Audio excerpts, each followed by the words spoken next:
Wait, you have to play it. We are now live.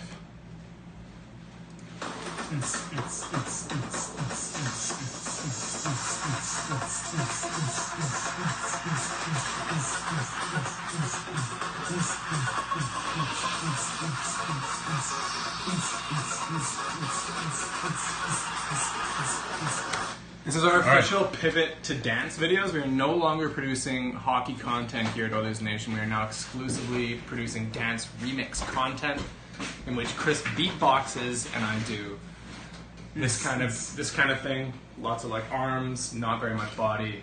That's kind of our new thing.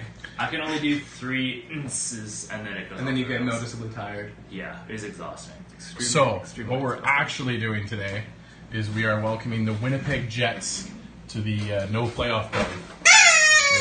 There it is.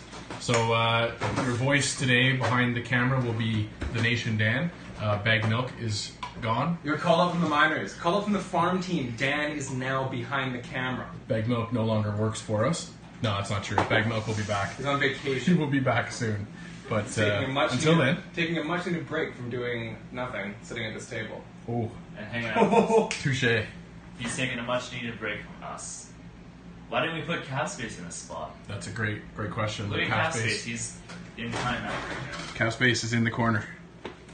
It's almost like we can do this. Oh, Oh god. Yeah.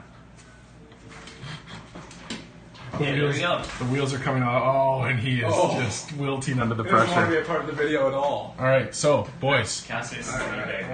let's welcome the Jets to the no playoff party. We first thing first, I think we have to address is the fact that we haven't done these very much. We haven't stuck with this because why, Chris? Why haven't we been doing this? So we're lazy? Tease. Tease? You know why we've Shipping. been doing this. We've been doing a lot of shipping. We've been shipping a lot of humble. Yes. A lot of cans. humble truth. Yes. Dan and Chris especially have bared down and navigated through shipping 7,000 t-shirts. It was a hell of an endeavor, though. It was for a great cause. We've been, dealing with a lot of... I think you guys could explain it better, but I've been watching you guys from the side, having to deal with a tremendous amount of emails, a lot of responses, a lot of customer service issues, and I think they've dealt with it with a lot of grace. Cap Space, thoughts? Agreed. Yeah. Agreed. Yes, You've done a sir. good job with the t-shirts. That's all Yeah, I'll say. the last 2 weeks we were tied up in a lot of Humboldt shipping, and we met a lot of cool people and a lot of volunteers that helped us out. And we're through it. We're just like tying up loose ends, and now we can start making videos again. It made us stronger, I will say. It brought us together collectively as a unit and made us stronger. But now we are back to doing what we do best, which is 1, dance videos, and 2, videos about hockey. Yeah. Which is the 2 things we do. Perfect. So that wraps that up nicely in a bow. So here we are, welcoming the Winnipeg Jets to the no playoff party. What do we have to say to the Winnipeg Jets to start this off? The Jets played good, but Vegas played better, much better. That tends to insightful. happen when Like a team wins a series, it means they play better than the other team. No, but like the Jets didn't. It's not like they shit the bed or anything. It's not like they choked. No. They played a good series. They played how they've normally been playing. But the Jets literally just did the Knights did what they do best and just like dominate. And somehow I don't even know how, but they crushed the Jets. Goaltending, every aspect of it. They just outplayed them. That was it. I think the real star of the series for Vegas, a lot of things they did well, but what it really came down to is Marc-Andre Fleury being just impossibly good. Yeah. Vegas has them a lot of things very good, but in the playoffs it comes down to who gets better goaltending, and Fleury was impossible to score. And it's like Hellebuyck played good. Maybe he'd like some goals back, but when I don't know what his GAA was, but I'm sure it was a good number. He's only giving up two-ish goals a game.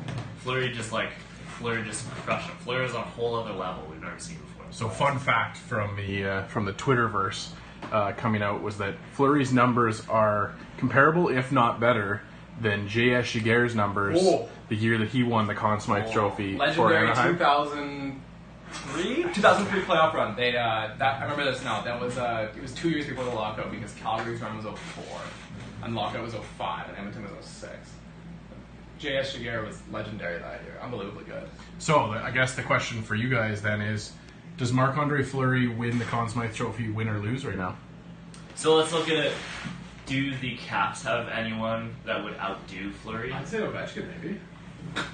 Just because Ovechkin. Ovechkin's been like ridiculously good. Yeah, okay. Do the Lightning? I don't think the Lightning have had like a Yeah. single player to really dominate. So maybe Ovechkin has the ability to, if the Caps win the cup, Ovechkin will likely win it. Yeah, because Over Fleury. Yeah, I think Ovechkin. Fleury. But if it's Tampa Bay, like who on Tampa Bay has really stood out? I don't know. I Anyone? haven't been. Like they've just been playing well as a team. They've got solid goaltending from Vasilevsky. Their top lines perform well. There's depth. They have a strong blue line. Just it's a good Yeah, team. no one's like. But like their leading scorer is Kucherov with 17 points in 16 games. Like it's not that good.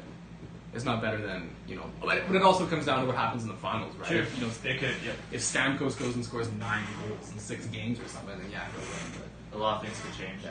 Either way, like Fleury definitely has the advantage going into the series. I would put money on Marc-Andre Fleury winning Conn Smythe, just like I would recommend you go back in time and put money on the Vegas Golden Knights winning the Stanley Cup this year, because you'd be a very rich individual if you did so. Yeah, we're trying to find people that have put money down on that Christmas. There were a couple people that said they. Well, a couple people replied and said they know people who did, but no one ended up really. I don't think anybody's ever actually come out and said that they bet No money, one showed me any receipts. which would be interesting to see. But back to the Jets. So what do we think about the Jets going into the offseason and into next year? Okay. I mean, the Jets very clearly have a great future, but Yeah. I just don't really give a shit about them at all. They play in Winnipeg, it is what it is. I don't know. I think there's no reason they can't do this again next year, right? Yeah, they're just the team that they're just going to be one of those, like, notches on the bedpost of the team of destiny, which is Vegas, and it's like, I don't know. Yeah, unfortunately. The reality is like, there's a handful of teams that could have won this year. Washington's going to be one. When they beat Tampa Bay in Game 7, Washington's going to go to the final and beat Tampa Bay. Like, people are going to be like, oh, that should have been Winnipeg's year. Oh, that should have been Washington's year. But fuck no, it's Vegas' year. This is like Vegas' team of destiny. That's just what it is. Yeah, I think like it's just an unfortunate series of events for the Jets, Fair enough. and I think they can do it again. Like nothing's holding them back from doing it again. Was Vegas going to make the playoffs next year? I Are they going to make the playoffs next year? don't know. That's what. Is it? Are they ever going to have a season better than this, or is it going to be the best thing they ever do? And it's like, It's a good question. I think they're loaded with. Are they loaded with draft picks? yeah, they love those had 3 draft first-round picks. picks in last year's draft. Yeah. 3 first-round picks. And the thing with Vegas is they have like $22 million in cap room. Like if anybody's going to go out and pull a deal with the Sens and be like, we'll take fucking Bobby Ryan's shit-ass contract if you give us Erik Karlsson, it's going to be them. So like, holy shit. Golden Knights could get Erik Karlsson for another year and be back-to-back Stanley Cup champs. Wow. Can you imagine? I think we'll pivot back We'll get there, to we'll the get Jets there. here, yeah, for Pivot sure. back to Because we can do some summer video content talking so about how hard great to talk about the the Jets Golden when Knights you are. talk about the Golden Knights. The Jets Yeah. are so uninteresting. Every time we try to talk about the Winnipeg Jets, we always end up talking about how cool Vegas So is. the only thing we end up talking about every single time is Winnipeg's airport situation. And Well, that's- now that brings me to my last question for this video, boys. Is what one nice thing can we say about the Jets going into their offseason to try and make them feel better about joining us in the no playoff party? Oh my god. Oh, So, Oh. I'm pretty sure Edmonton doesn't have this.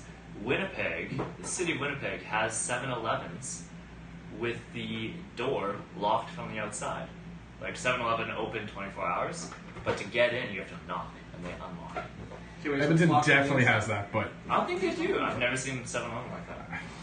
But it's a safety thing. It's a safety thing. okay. So Fair I enough. applaud them. All right. Like, So the 7-Eleven safety features for Chris. Okay. Cap space. What do you got? Interesting. All right. Existential dread. Ken? Winnipeg has a good future. The Jets have a good future. They're going to continue to exist. They're not going to move back to Atlanta, and they did an admirable job navigating through the playoffs despite having to make long bus rides to Nashville, long bus rides to Vegas. And good on them. I think we'll see them on deep playoff runs again in the very near future. Yeah, I agree with your guys' points. I don't know about Chris and his security That's not features that are only it's very Winnipeg based. accurate. Not I've But- been to Winnipeg. I think for Winnipeg they became I very think close to getting to their first airport, which was exciting for them. But there's always next And year. you know what? You saw the people in the streets of Winnipeg cheering.